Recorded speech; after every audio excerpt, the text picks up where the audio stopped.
Andrew Jackson Davis was a Hudson Valley farm boy who spent his adolescence in the town of Poughkeepsie.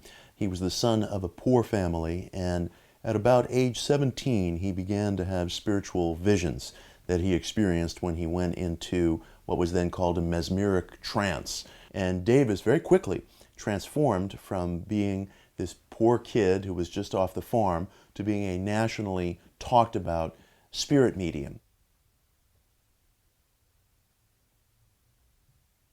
I'm Mitch Horowitz. I am a historian of alternative spirituality.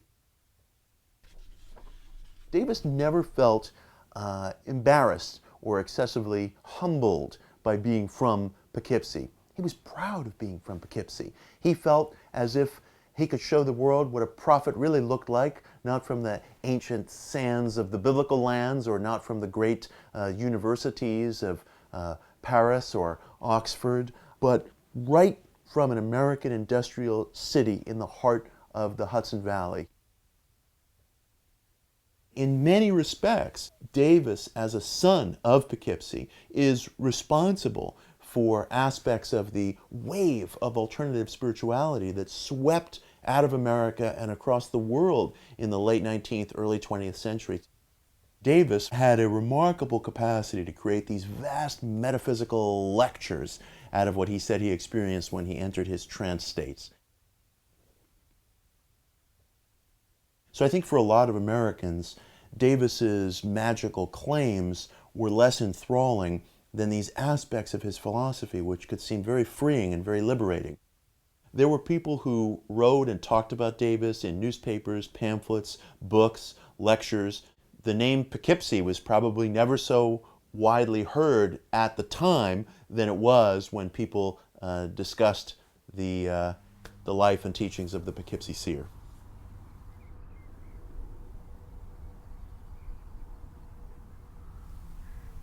When I'm in Poughkeepsie, I feel it's home. We all have in our heads what I would call a mental map. And this mental map has as its core where one is. And if where one is important to creating this mental map, knowing the history of how this place came to be, what its image is to us, becomes a part of who we are in our own identity. I'm Harvey Flad, a professor emeritus of geography at Vassar College. I'd ask the students, as we were looking at this block, which was now, of course, in the late 20th century, what do we see now? And sometimes it would be a block with a 1930s or 1940s apartment house, or it might be a block that was completely vacant because of urban renewal that came through in the 1950s and 1960s. The students very often were quite intrigued by the fact that they were looking at a landscape that was in change. And all of a sudden, the idea of change began to spark an interest in the fact that cities are not static. We can use the word, I think, organic. It's an organic system.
In theological terms, we might call what we're in now a liminal time. And a liminal period is the in-between state. You're not what you used to be, and you're not yet what you're going to be, but you're in this liminal time.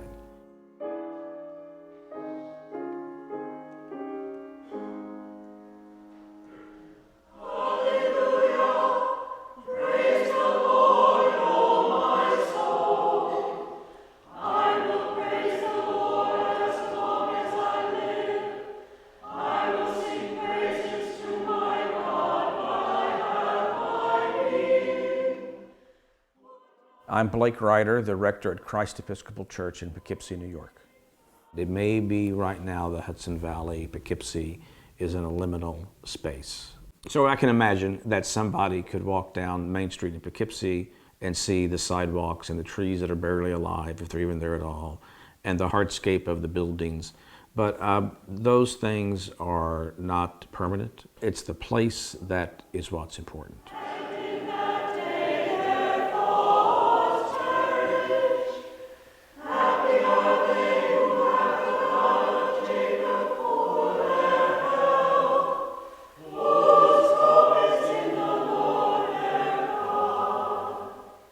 And somewhere through all of that, some sense of spiritualism is present that transcends Native American religion or Christianity or Buddhism or anything. There's something that's, whether you want to say it's deeper than that or higher than that, you could go either way with that.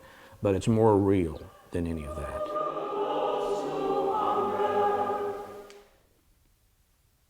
In many respects, Davis was one of the earliest and most popular figures to talk about heaven as a place that was populated by all the world's people. And implicitly, what Davis was saying was that salvation was available to every individual, from every religion, from every walk of life.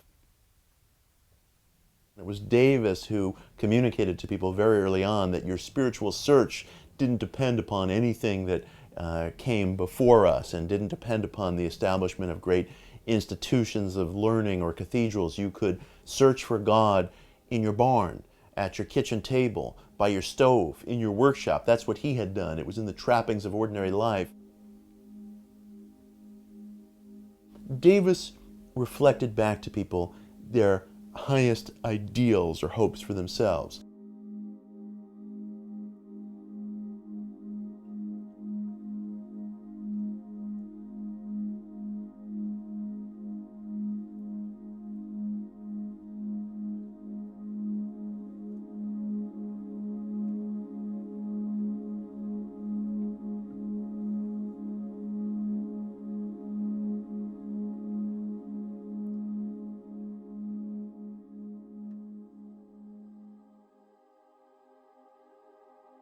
I'm someone who sees the city of Poughkeepsie, sometimes the glass is half full and sometimes the glass is half empty.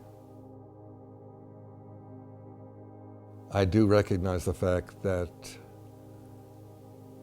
there are perhaps more individuals who see it half empty than who see it half full.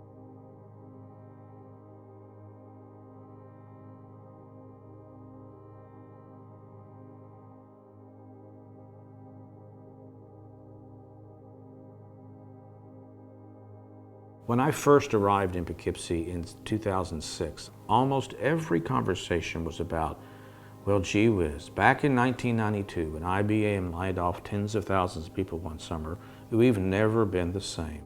And it was just, it was dreadful.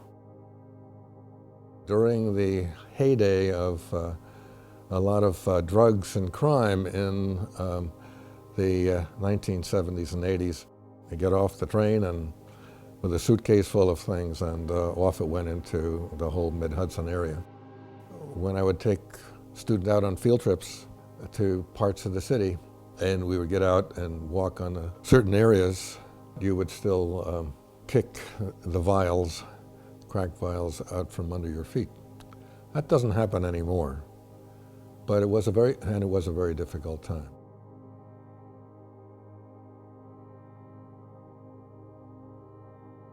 A young woman, she was offered the chance to leave jail and not go to prison, to go on a supervised probation status, to finish out her sentence. but that there was no housing for women, that there was no program she could go to in a structured way. So the only option she had was to go back to her parents' home. And it was in her parents' home where she began to use drugs, and her parents' home when she began to sell drugs, and her parents' home where she began to have a life of prostitution. And she said, rather than go home, I'd rather stay in prison. The need is just overwhelming to have a safe place for people, particularly women, to transition back out of prison or jail back into civil society.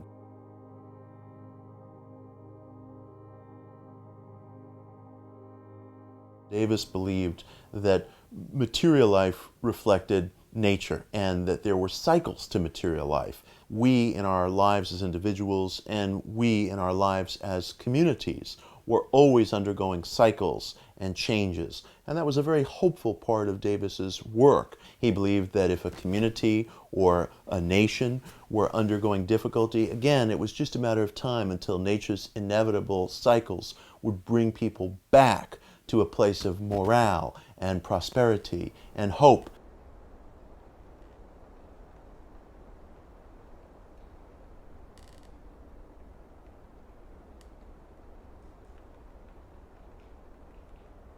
My name is Elizabeth Zelaya. I'm the Director of Organizational and Community Development at Hudson River Housing.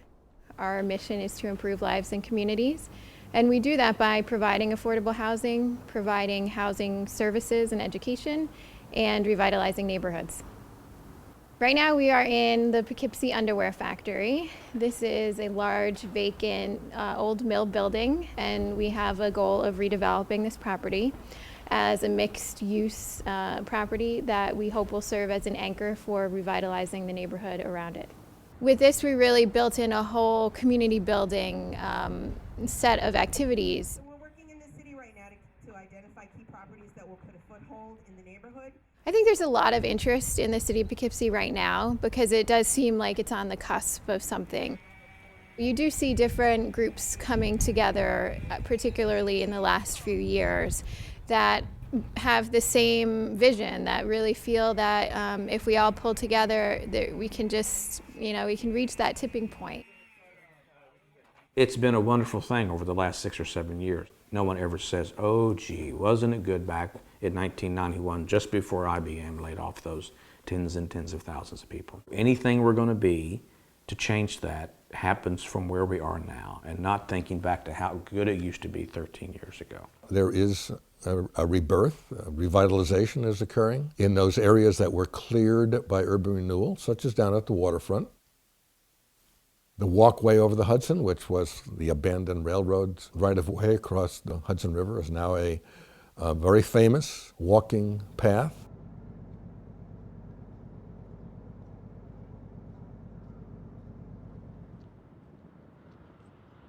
There's some really great vibrancy with the arts community and the immigrant community coming together, where you see a lot of creativity happening in this neighborhood that you don't find elsewhere in the area. We don't know where our next great voices are coming from, where our next artists and prophets and designers and writers are coming from. No one expected one of the most radical and impactful spiritual voices of the 19th century to be found sitting at a cobbler's bench in the agricultural and industrial town of Poughkeepsie. But there he was. More than Davis's philosophy, Americans were enthralled with his persona, his character. He mirrored back to people what they wanted to believe about themselves, which is that they weren't just a butcher or a baker or a farmer. They were a being. If nothing else, Davis is a testament to the fact that we have no idea what will be found in the pages of a person's life or in a town's life. I do believe that the Hudson Valley and Poughkeepsie specifically is on a upward track and trend that's just going to make this a better place to live. I do think that's really important to feel like there is a future, and maybe that's something that Poughkeepsie has lacked for a while, is a sense that there are better days ahead. But now we've reached a point where I think a lot of people do feel that there can only be something better coming down the road.